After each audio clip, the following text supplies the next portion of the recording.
Et alors il pose très cyniquement la question, par exemple, je suis incapable de donner le nombre exact de mes victimes parce que lorsque j'ai enfermé une victime bâillonnée dans le coffre de ma voiture et qu'elle s'étouffe sur son vomi, est-ce que c'est une mort par accident ou est-ce que je le compte comme un meurtre? Est-ce que quand je tue une femme enceinte, est-ce qu'il faut que je compte 2 victimes ou une seule? Voilà les réflexions d'un Gérard Schaeffer. Si on peut employer ne serait-ce qu'une fois le terme de monstre, je crois que je le ferai pour Gérard Schaeffer.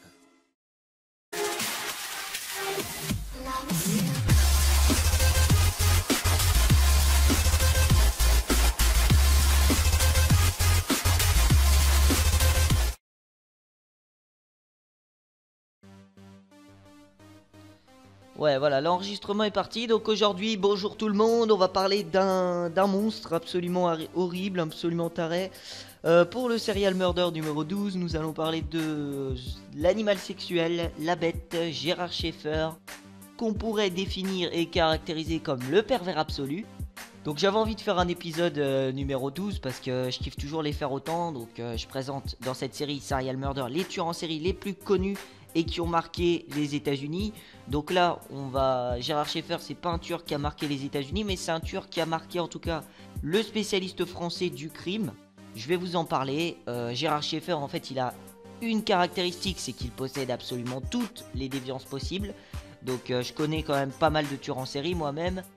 J'ai vu pas mal de choses, hein, bien sûr, sur les tueurs en série, et je peux vous dire que c'est vrai que Gérard Schaeffer, il me semble, le seul tueur en série, en tout cas à ce que je connais, à ce que j'en sais, qui possède vraiment toutes, mais absolument toutes les déviances possibles. Il n'y en a pas une qui est laissée au hasard, toutes les perversions en un seul homme. Voilà, donc aujourd'hui on va en parler.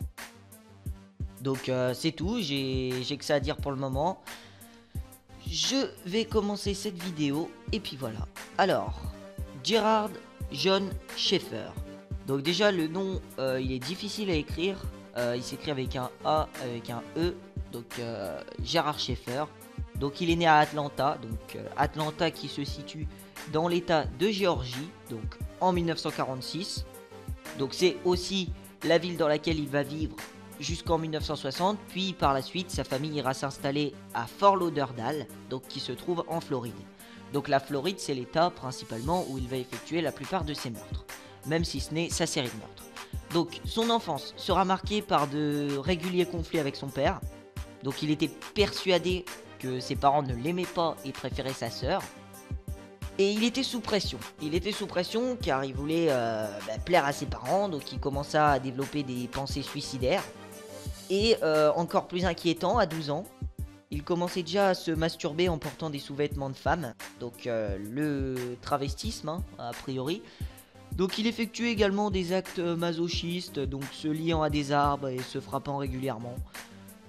Tout ça dans l'unique but de faire monter son excitation sexuelle. Donc si à 12 ans déjà tu te masturbes en te frappant, en pratiquant la flagellation active, c'est que déjà t'es malade et que, à mon avis, il y a quelque chose qui va pas. Donc bientôt, il allait intérioriser des images violentes, donc au cours de sa jeunesse, des images de fantaisie qui chercheront à nuire à d'autres personnes, en particulier à des femmes. Donc une fois en Floride, à l'âge de 14 ans, Gérard eut sa première petite amie, donc du nom de Cindy, avec qui il avait des rapports sexuels. Mais ces rapports sexuels, c'était toujours, mais absolument toujours, selon ses conditions. Donc il était violent, il lui déchirait les vêtements, même si elle n'en avait pas envie. Il lui parlait de ses fantasmes douloureux également. Donc c'est 3 ans après leur relation que Schaeffer sera fatigué de ce jeu sexuel et finira par rompre. Voilà. Donc à l'âge de 17 ans, il se sépare de son ami. Et donc faut savoir qu'il sera longtemps un adolescent solitaire, mais vraiment très solitaire. Donc son passe-temps préféré était de tuer des animaux. Donc pour son simple plaisir, il décapitait des animaux juste par plaisir. Aussi, on va le dire, à l'âge de 17 ans, il violait les carcasses. Donc voilà, c'est absolument affreux. Euh, et donc, comme Ted Bundy, on peut le dire aussi, puisque Ted Bundy revient dans l'affaire Gérard Schaeffer, puisque Ted Bundy, c'est le tueur en série le plus célèbre des États-Unis, et c'est un homme que Schaeffer va côtoyer durant son passage à Stark, donc dans la prison d'État de Floride. Donc, à l'âge de 17 ans, comme lui, Schaeffer était voyeur. Donc il utilisait des jumelles pour espionner les filles passant dans la rue et se masturber de façon inquiétante. Donc il va se mettre alors à blâmer les filles et à les mépriser. Donc il les appelait la plupart du temps, il y avait deux alternatives. Donc pour lui, soit c'était des salopes ou des putes. Donc il les considérait tout le temps à chaque fois comme de simples objets de sexe. Voilà. Mais on peut dire aussi, bien qu'il était assez bizarre, il se distinguait par son intelligence. Donc il était doté d'un QI de 130 points. Donc 130 points, c'est bien supérieur à la moyenne. Il deviendra même autodidacte et s'intéressa avec vigueur au sujet qu'il passionnait. Donc au printemps 1965, il rencontre Sandy Stewart, donc 17 ans. Donc leur relation durera longtemps, mais ne sera rien de plus qu'un type de thérapie pour Schaeffer, qui commença à raconter à Sandy son désir de tuer des femmes, et ensemble ils pratiqueront des jeux sexuels pervers. Donc les jeux sexuels pervers, c'était sous l'unique demande de Schaeffer, hein. Bien sûr que son ami n'était pas d'accord avec ça, mais Schaeffer déjà à 17 ans, donc 17 ans hein, quand même, pratiquait toutes sortes de jeux bizarres, voilà. Donc finalement, après 3 ans, son ami mit fin à la relation, et Schaeffer va l'harceler pendant des mois. Donc faut dire aussi son père, pour reparler de ses problèmes de famille. Son père buvait beaucoup et sera renvoyé de son travail. C'est d'ailleurs à partir de ce moment-là qu'on remarque que le dialogue avec ses parents sera rompu. En plus, ils en profitèrent, excusez-moi, pour divorcer ses parents, hein, Gérard Schaeffer. Donc en 1968. Donc année également où Schaeffer épousa une nouvelle femme, donc Martha Fogg, avec qui il restera quelques temps. Donc il l'avait rencontrée en rejoignant un groupe de chanteurs et d'acteurs. Et donc voilà, donc là c'est un peu pour son enfance. Comme vous voyez, là on arrive à l'âge de ses 18 ans. Donc Schaeffer, c'est pour le moment, vous voyez qu'il dans son enfance, il n'y a pas... Bah elle est bizarre son enfance quand même, hein. Il se déguise en fille, il se masturbe à 12 ans, il regarde les filles dans la rue passer avec des jumelles, il viole des carcasses d'animaux morts, il les décapite. Bon, c'est une enfance bizarre. Mais le pire reste à venir, vous allez voir de toute façon, puisque maintenant qu'il s'en est pris à des animaux, il va s'attaquer à des femmes. Donc il est dit qu'il commit son premier meurtre à l'âge de 20 ans, donc sur 2 jeunes femmes, donc d'1 an de plus que lui. Donc l'une se nommait Nancy et l'autre se nommait Pamela Nater. Donc les 2 femmes étaient allées pique-niquer dans une zone de loisirs, elles étaient accompagnées de leur fiancé à ce moment-là. Donc elles seront vues pour la dernière fois ensemble, se baladant toutes les 2 dans la forêt. Donc en partant, elles avaient laissé leur effet personnel sur la table de pique-nique et venaient de quitter leur ami, donc les 2 hommes avec qui elles étaient. Donc lors de l'annonce de leur disparition, les enquêteurs ratisseront le périmètre mais ne trouveront rien. Donc ils seront en mesure de déterminer qu'il s'agissait alors bien d'un meurtre, car en fait les 2 jeunes femmes n'ont pas pu être tuées par leurs compagnons et n'ont pas non plus pu se noyer dans les marécages, étant toutes les 2 d'excellentes nageuses. Enfin bon, je dis d'excellentes, mais je sais pas vraiment si elles savaient vraiment très très bien nager, mais elles savaient nager en tout cas. Donc cependant, ni le tueur ni aucun corps ne seront retrouvés. Donc on ne sait pas ce que Gérard Schaeffer a fait, peut-être qu'il les a mangés, je ne sais pas, mais en tout cas, aucun corps ne sera jamais retrouvé, donc parmi ces 2 femmes. Donc en 2007, les enquêteurs fermeront le dossier et reconnaîtront Gérard John Schaeffer comme l'auteur du double meurtre. Donc il tuera aussi plusieurs autres personnes, hein, bien sûr. Donc par la suite, Leigh Bonadies, 25 ans, et Carmen Alloc, 22 ans. Donc le corps de Carmen ne sera jamais retrouvé. Par contre, on retrouvera chez lui, lors de l'arrestation, plusieurs dents et cheveux que Schaeffer avait dû arracher à Leigh Bonadies, donc qui était sa 3e victime. Donc par ailleurs, croyant beaucoup en Dieu, il était très croyant et étant très religieux. Durant toute sa vie, il s'était juré de devenir prêtre. Donc voilà, je veux dire, le mec tue des gens, il veut devenir prêtre. C'est comme C'est comme Chikatilo qui se masturbe sur des jeunes enfants et qui veut devenir instituteur, quoi. C'est pas vraiment un métier qui est adapté à ce genre de personnalité psychopathe. Et donc il voulait devenir prêtre, Schaeffer. Mais finalement il va rater puisqu'il intégrera finalement une école de police dont il sortit diplômé en 1971. Donc il sortit diplômé de son école de police en 1971. Mais il faut savoir qu'un an avant, donc sa femme, son épouse plutôt, avait demandé le divorce en raison d'extrême cruauté. Donc c'est la raison qui est retenue. Extrême cruauté à son égard, voilà. Donc on peut dire aussi qu'on possède très peu d'informations sur ces crimes, car la plupart sont des avis de recherche. Alors en faisant cette vidéo, j'ai dû beaucoup m'appuyer sur des avis de recherche, des personnes disparues, etc. Parce que pour retrouver les noms des victimes, puisque la plupart des victimes ne sont pas identifiées. Donc sur les 34 femmes qu'il a tuées, je sais même pas si tous les noms des 34 femmes peuvent être donnés. Voilà, je sais pas si on peut donner les noms de toutes les femmes qu'il a tuées. Mais en tout cas, il y a de nombreux avis de recherche donc, sur ces victimes. Donc beaucoup de ces victimes ne lui ont pas été clairement rapprochées. Mais après une longue enquête, la police est maintenant capable de dire que Gerhard Schaeffer tua, et ça c'est sûr, on en est sûr de ce meurtre.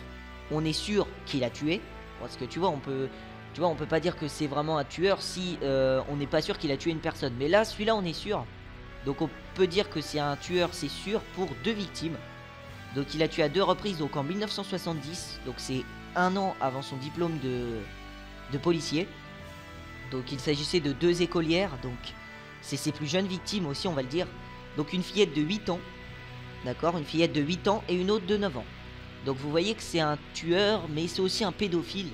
Je vous dis, il a vraiment toutes les déviances possibles, les perversions inimaginables. On fera la liste de ses comportements délirants tout à l'heure. Donc il avait violé les 2 jeunes filles, il les avait torturées et il les avait démembrées. Voilà. Donc dans la police aussi, Schaeffer n'était pas du tout apprécié. Donc c'est-à-dire n'était pas du tout apprécié, il arrêtait les gens pour le moindre prétexte. Il utilisait son autorité en fait pour demander à des femmes de sortir de leur véhicule, de le suivre aussi pour violation des règles de circulation. Mais en vérité il était rusé car la plupart du temps il les interpellait en fait seulement pour les torturer ou les tuer. Voilà, donc il se sert en fait de sa fonction de shérif pour réaliser ses meurtres. Dans un certain point de sa vie aussi, cependant, il arriva à une période de lassitude. Il en avait marre de tuer. Alors il variait les plaisirs déviants. Il mettait parfois plusieurs jours avant de mettre fin à la vie de ses victimes, qui mouraient la plupart du temps dans d'atroces souffrances. Donc plus tard, le 21 juillet 1972 pour être précis, alors qu'il se trouvait à bord de son véhicule de patrouille, il va prendre 2 adolescentes en stop. De ce fait, il les kidnappa et les entraîna au fond d'une forêt pour les attacher à un arbre, puis les menaça de les tuer. Mais à ce moment-là, dut répondre à un appel et quitta les lieux en promettant aux 2 adolescentes de revenir pour les tuer. Donc vous voyez qu'il est quand même bien pervers, enfin bien pervers, bien sadique, voilà plutôt. Parce que pervers, bon, c'est plus général, il est quand même bien sadique parce qu'il dit « Oh, vous inquiétez pas, je réponds à un appel téléphonique, mais ne vous inquiétez surtout pas, restez bien attachés sagement, je vais revenir bientôt pour vous tuer. » Donc vous voyez, c'est du sadisme. Donc cependant, donc, elles étaient âgées de 17 et de 18 ans, donc à ce moment-là, la terreur que tu ressens en te faisant capturer par ce malade à 16 ans, à 17 et 18 ans, je ne sais pas. Donc elles réussirent à se libérer, donc heureusement pour elles. Et à gagner le commissariat qui s'avéra être justement celui où travaillait leur tortionnaire qui venait de finir sa journée. Donc Schaeffer, il va retourner dans les bois et constater que ses victimes n'étaient plus là. Il appela donc directement le commissariat pour leur dire ce qu'il avait fait. Donc il va leur dire « J'ai fait quelque chose de stupide ». Il leur expliqua alors qu'il avait fait semblant d'enlever 2 jeunes autostoppeuses et qu'il les avait menacées de mort pour leur faire peur et les dissuader d'utiliser un moyen de transport aussi irresponsable que le stop. Donc d'un côté il a raison parce que le stop c'est vrai que c'est irresponsable, surtout dans les années 70. Il y a énormément de meurtres concernant le stop dans les années 70, puisque c'est la période du sexe un peu, le sexe vraiment, et j'ai envie de dire est libre. Maintenant, c'est quelque chose que tout le monde assume. On peut en parler librement, on peut vraiment faire le sexe. Enfin voilà, les années 60-70, c'est la période des hippies, etc. Et donc forcément, le meurtre est motivé par le sexe. Et donc les pédophiles, les violeurs prennent des jeunes en autostop, des jeunes filles en autostop pour les violer, etc. Donc c'est extrêmement irresponsable comme mode de transport. Mais donc son supérieur ne le croira pas, il a raison, donc son supérieur ne l'aimait pas beaucoup, et le fit revenir au commissariat où il lui retira son insigne et l'inculpa de séquestration et d'agression. Donc Schaeffer va payer sa caution et sera relâché quelques jours plus tard. Donc il sortit alors après avoir payé 15 000 $, mais ce que le shérif justement à ce moment-là ne savait pas, c'était que son ancien collègue avait déjà tué plusieurs fois et pouvait tuer à nouveau. Voilà, donc c'est à ce moment-là, c'est à partir de ce kidnapping sur les 2 jeunes autostoppeuses que ça va être révélateur dans la série de Schaeffer, dans la série de meurtre, puisqu'on va découvrir son mode opératoire, qui est pas commun, j'ai envie de dire. Il chope deux gamines et il les ligote, il les pend, il les pend bizarrement. Donc c'est le mode opératoire d'un gros maniaque. Et donc voilà, c'est à ce moment-là qu'on va découvrir son mode opératoire qui est plus que suspect. Donc Susan Place et Georgia Jessup, donc Susan Place, c'est la victime la plus connue, avait mystérieusement disparu 2 mois avant son arrestation.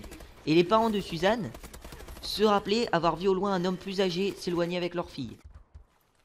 Donc cet homme, il avait donné son nom, il s'appelait apparemment Jerry Shepherd. Donc vous voyez la malice du personnage, donc Jerry Shepherd, Gérard Schaeffer. Donc il avait invité la jeune adolescente de 17 ans à jouer de la guitare sur une plage voisine. Donc ils ne seront jamais revus, donc la jeune fille ne sera jamais revenue. Donc la mère, se méfiant de cet étrange personnage, avait retenu la plaque de la voiture. Donc seulement un numéro était manquant et 6 mois plus tard, la police lui montra une photo de Schaeffer plus jeune.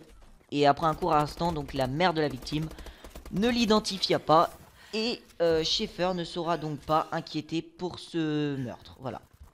Donc vous voyez qu'encore une fois, il n'est pas inquiété pour un meurtre. Donc il n'est jamais inquiété, lui, pour les meurtres. On n'en retient que 2 sur une série de 34. Oui, je spoil un petit peu. Je sais pas si je l'avais déjà dit précédemment, le nombre de victimes de Schaeffer. Mais il serait apparemment de 34, même si on n'en retient que 2. Donc vous voyez que c'est quand même... C'est pas une erreur judiciaire, mais puisqu'on a quand même réussi à l'avoir, mais c'est... heureusement qu'on l'a eu, quoi. Donc en réalité, le tueur avait sympathisé avec ses 2 futures victimes, s'était procuré même leur numéro de téléphone, leur adresse. Il les avait ensuite emmenés dans la forêt, ligotés et pendus à un arbre. Donc la pendaison pratiquée par Schaeffer était cependant incomplète. Donc il s'arrangeait à chaque fois pour que les doigts de pied de ses victimes puissent effleurer le sol, afin que les jeunes femmes luttent pour rester en équilibre sur la pointe de leurs pieds, afin en fait d'éviter que la corde se serre autour de leur cou. Donc elles étaient en équilibre. Elles étaient en équilibre tout simplement pour ne pas être pendues. Donc vous voyez que c'est quand même absolument sadique. Voilà, encore une fois, ça fait 4 fois que je dis ce mot, sadique, mais c'est Gérard Schaeffer. Donc le 1er avril 1973, donc une année plus tard, des enfants retrouvèrent les restes humains des 2 filles, donc à Hutchinson Island. La police, grâce aux empreintes dentaires, réussiront à identifier clairement Susan Place et Georgia Jessup. Donc a priori, elles avaient été attachées à un arbre, éviscérées, et l'une d'elles avait été tuée d'une balle dans la mâchoire. Voilà. Donc étant donné le mode opératoire, le seul suspect dans cette histoire était Gérard Schaeffer, puisqu'il avait déjà pratiqué son mode opératoire, il me semble, 1 an plus tôt, sur des 2 adolescentes de 17 et de 18 ans. Donc il avait aussi pris 1 an de prison et venait justement à ce moment-là d'être relâché. Voilà.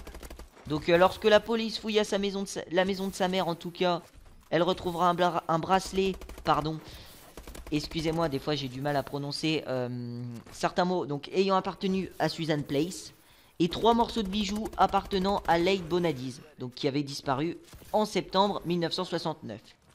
Qui était, comme je vous l'ai dit, sa 3e victime, bien sûr. Mais ce n'était pas tout, donc ils retrouvèrent aussi des dents, des cheveux, des carnets d'adresses, des passeports, des journaux, un livre de poésie ainsi que des coupures de presse parlant de la disparition de chacune de ces victimes. Donc vous voyez, il retrouve quand même beaucoup de preuves, des dents, des cheveux, des carnets d'adresses. Et aussi, mais alors ça je trouve que c'est ce qui l'inculpe le plus. Enfin c'est pas ce qui l'inculpe. Non, je vois pas le rapport, mais c'est ce qui l'accable le plus, pardon. Donc c'est les coupures de presse, hein, bien sûr, qu'il avait découpées et qui parlaient de chacune des disparitions de ses victimes. Donc à ce moment-là, mec, t'es grillé, voilà. Donc on remarquera aussi que Schaeffer est armé de 11 pistolets. 11 pistolets, donc il est shérif, mais il a 11 pistolets chez lui. Et de 13 couteaux, et possédait des photographies de femmes inconnues, ainsi que les mêmes robes et les mêmes vêtements que les femmes sur ses photos. Voilà, les mêmes robes, les mêmes vêtements. Donc soit il a acheté les mêmes pour se mettre en situation, soit il les a tués et il a gardé leurs vêtements. Et la théorie, bien sûr, la théorie à retenir, c'est la deuxième. Voilà. Donc pour finir, le plus ignoble de tout, le bouquet final, vraiment l'apothéose, voilà, l'apothéose, je vois pas d'autres mots possibles. Il y avait également plus de 100 pages d'histoire détaillant la torture et la mort de femmes qu'il désignait comme des putains. Donc mais le tueur avait une explication à tout. Donc pour lui les armes étaient légales. Le bracelet de Suzanne était un autre qu'il avait acheté lors d'un voyage au Maroc en 1970. Lady Bonadies, son ancienne voisine, lui avait donné ses bijoux comme cadeau de remerciement pour l'avoir conduit à l'aéroport le jour où elle partait à Miami.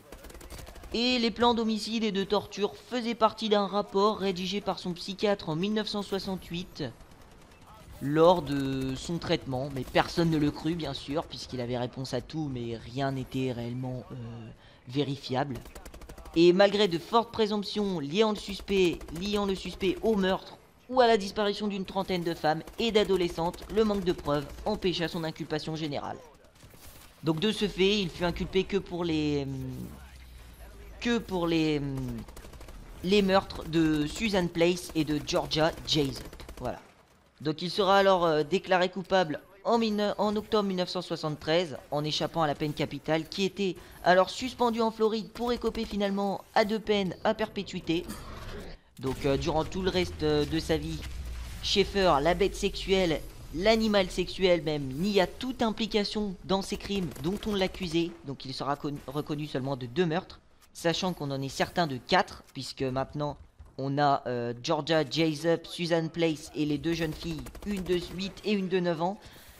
Et donc pourtant la liste de ces perversions est très longue. Donc comme je vous l'ai dit, c'est un tueur, c'est un malade. Je vais vous dire la liste de ces perversions, elle est longue comme le bras. Et donc il se définit comme un cas particulier parmi les tueurs en série, puisque c'est la liste la plus longue que j'ai jamais vue. Alors parce qu'on a des tueurs en série qui sont plus fous que Schaeffer, bien sûr, même aux États-Unis, même en Europe peut-être pas. En Europe, on a quand même des spécimens en Europe parmi les tueurs en série. Mais aux États-Unis, ouais, on a des fous, on a vraiment des malades. Donc on va y aller pour la liste de ces perversions sadiques. Donc le voyeurisme, car dès l'adolescence il espionnait les femmes en train de se dévêtir. Donc un jour il agressera même une voisine qui prenait un bain de soleil. Le sadisme, la plupart du temps il enlevait 2 jeunes femmes en même temps pour en fait pouvoir torturer l'une devant l'autre. Voilà. Le bondage, on découvrit chez lui un nombre de documents et d'objets relatifs à des pratiques sexuelles sadomasochistes. Donc le bondage, c'est l'art d'attacher ses victimes, donc des cordes, des menottes, des dessins de femmes dénudées ou ligotées. Le fétichisme, car il gardait les objets, il gardait les objets prélevés sur ses victimes, tels que des bijoux, des papiers d'identité, des mèches, des mèches de cheveux, des cheveux aussi et des dents. Donc l'asphyxiophilie, puisque étant subjugué par la pendaison et la strangulation, il collectionnait les revues policières avec une prédilection pour les histoires dans lesquelles des femmes étaient étranglées ou étouffées. Donc ça me fait mal rien que de dire ça, parce que des femmes étranglées ou étouffées, quoi, c'est pas le genre de truc sur lequel je fantasmerais, absolument pas, mais voir qu'il y a des mecs totalement tarés comme ça qui fantasment là-dessus, bah ça me fait bizarre, voilà, tout simplement. Donc le gros taré aimait aussi l'urophilie, donc il obligeait ses victimes à uriner devant son appareil photo, ou pouvait aussi leur uriner dessus. Voilà, encore pire, encore plus malade, la scatophilie, donc lorsque les victimes mouraient, leur sphincter se relâchait et laissait s'échapper de la matière fécale dont Schaeffer appréciait sans barbouiller ou sans délecter, voilà, on va le dire clairement, il bouffait de la merde. Donc la métérophilie, qui en fait la métérophilie, c'est tout simplement une excitation sexuelle qui est provoqué par le fait d'être suspendu ou attaché. L'auto-érotisme, Schaeffer se photographiait nu sous tous les angles à l'aide d'un appareil photo à retardateur. Le travestisme, à son domicile, on retrouvera des photos de lui habillé en lingerie féminine. La pornographie hardcore, des revues pornographiques obscènes furent découvertes en masse à son domicile. Mais également la zoophilie, donc depuis l'adolescence et jusqu'au début des années 1970, il aura entretenu des relations sexuelles avec des animaux avant de les décapiter.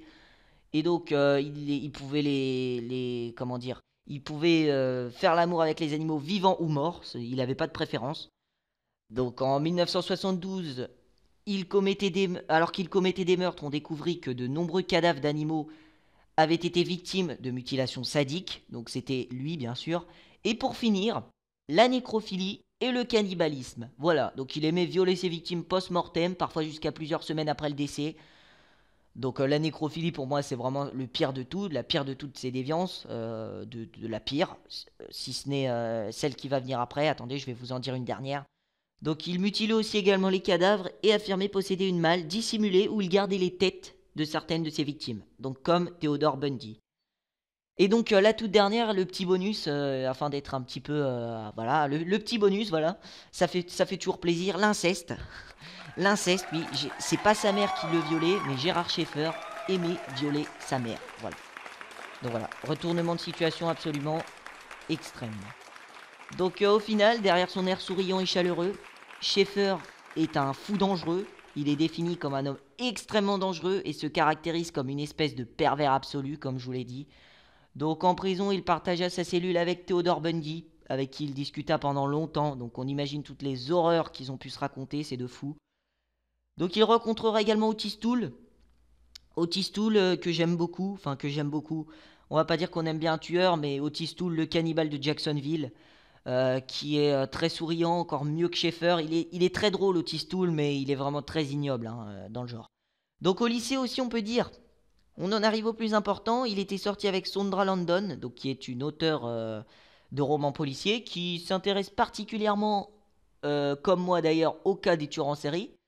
Donc elle a souvent été critiquée car elle était souvent là pour mettre en avant les tueurs en série. Donc forcément c'est... Enfin voilà, je veux dire, tu prends pas parti pour un meurtrier, tu le mets pas en avant dans un livre, quoi. Tu lui consacres... Tu peux lui consacrer une œuvre, mais pour parler des victimes, pour parler de ses crimes, de ses perversions, mais pas pour dire que c'était un homme formidable, quoi. Donc elle était restée en contact avec lui après sa condamnation. Et en 1989, elle publia donc Killer Fiction, qui est un recueil de nouvelles et de dessins trouvé dans la maison de Schaeffer après son arrestation. Donc une suite intitulée Beyond Killer Fiction fut aussi publiée. Donc après la mort de Schaeffer, j'ai eu l'occasion aussi de lire quelques extraits, mais seulement des extraits, parce que je suis pas un fou dangereux, de son livre Beyond Killer Fiction. Donc oui, c'est vrai que c'est un peu bizarre, puisque bon bah voilà, c'est bizarre, ça raconte la décomposition des cadavres, les fantasmes nécrophiles du tueur, donc forcément ça m'a pas beaucoup plu. Et donc voilà, donc après sa mort, Schaeffer, Sondra Landon publia une nouvelle édition de Killer Fiction, donc contenant les histoires qui figuraient déjà dans les deux livres précédents, et ajouta les lettres que lui avait envoyées Schaeffer, où il se vantait d'avoir tué 34 femmes, voilà. Donc ce livre et ses écrits figurent encore parmi les pires et les plus macabres jamais parus, et ça je peux vous dire que c'est vrai, ça je vous le certifie. Donc dans ces livres, le tueur connaît tout sur la décomposition des corps et tout sur les fantasmes nécrophiles et la nécrophilie en général. Donc le 3 décembre 1995, gros stuff, Schaeffer fut retrouvé poignardé à mort dans sa cellule. Donc on va pas le pleurer non plus, il avait reçu 40 coups de couteau à la tête. Donc bon, je veux dire, c'est un meurtrier, il mérite pas de vivre. Mais 40 coups de couteau dans la tête, non, il mérite pas non plus 40 coups de couteau dans la tête et dans la nuque. Donc par un co-détenu nommé Vincent Rivera, donc le corps de Schaeffer fut retrouvé totalement saccagé. Donc Rivera l'avait tué pour une banale dispute à propos d'une tasse de café. Voilà. L'autre aussi, il est complètement malade, on va le dire. Schaeffer c'est un malade, mais Vincent Rivera, là le mec qui l'a tué, il est saccagé aussi. Donc Stéphane Bourgoin, le spécialiste des tueurs en série, qui est connu quand même internationalement, témoigne après sa rencontre avec Gérard Schaeffer. Donc Stéphane Bourgoin connaît tous les tueurs en série du monde, j'ai envie de dire. Enfin, pas du monde, mais il te raconte des histoires quand même bien sales. Il a beaucoup d'histoires en réserve. Et donc, Je vais vous lire justement ce qu'il a dit précisément. Donc il a rencontré Schaeffer, je ne me rappelle plus en quelle année d'ailleurs, 1980, peut-être 94, je suis pas spécialement sûr, je ne me rappelle plus pour vous dire. Donc je vais vous dire ce qu'il a dit. Donc précisément 20 ans plus tard, mon corps s'en souvient encore. Mon corps se souvient encore de la terreur qui s'est emparée de moi lors de ma rencontre avec Gérard Schaeffer. Donc un ex-policier accusé du meurtre de 34 femmes en Floride. Dès l'instant où je me suis retrouvé face à lui, j'ai eu le sentiment d'être confronté au mal absolu. Et ça, il le dit à tout le monde, donc il a des entretiens avec la police et la gendarmerie française. Il travaille aux côtés de la gendarmerie. Et il va leur parler donc aux gendarmes qui en France prennent des techniques pour arrêter les tueurs en série. Puisque bon, arrêter les tueurs en série en France, c'est plus compliqué maintenant qu'aux États-Unis. Puisqu'on a des meurtres non résolus. Et il leur parle souvent de Gérard Schaeffer, qui leur dit que tout simplement Schaeffer était le plus gros monstre qu'il a reconnu. Et donc pour lui, Gérard Schaeffer est le pire tueur en série du monde. Et c'est peut-être pas faux, parce que d'un côté je trouve aussi que Schaeffer est ignoble. Mais il y a pire, moi je dis il y a vraiment pire aux États-Unis. De toute façon la suite de la série va continuer. Bientôt je vous présente vraiment un tueur en série pire que Gérard Schaeffer aux États-Unis. Donc vous verrez, c'est absolument atroce. Et voilà. Donc écoutez, c'est fini, hein, c'est la fin de cette merveilleuse vidéo. Donc voilà, j'ai fait ça vraiment pour vous, parce que j'avais envie de faire une vidéo sur Gérard Schaeffer. Et puis voilà, donc écoutez, n'hésitez pas à liker, commenter, partager, faire des gosses, vous abonner, hein, écoutez. Tout est parmi, c'était Youbs.